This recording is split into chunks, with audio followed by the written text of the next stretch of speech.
عبس وتولى أن جاءه الأعمى وما يدريك لعله يزكى أو يذكر فتنفعه الذكرى أما من استغنى فأنت له تصدى وما عليك ألا يزكى وأما من جاءك يسعى وهو يخشى فأنت عنه تلهى كلا إنها تذكرة فمن شاء ذكره في صحف مكرمة مرفوعة مطهرة بأيدي سفرة كرام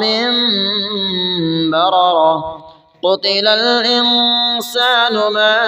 أكفره من أي شيء خلقه من نطفة خلقه فقدره ثم السبيل يسره ثم أماته فأقبره ثم إذا شاء أنشره كلا لما يقض ما أمره فلينظر الإنسان إلى طعامه أنا صببنا الماء صبا ثم شققنا الأرض شقا فأنبتنا فيها حبا وعنبا وقضبا وزيتونا ونخلا وحدائق غلبا وفاكهة وأبا متاعا لكم ولأنعامكم فإذا جاءت الصاخة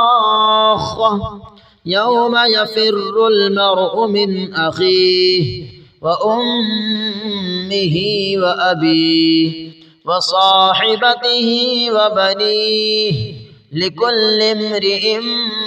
منهم يومئذ شأن يغنيه وجوه يومئذ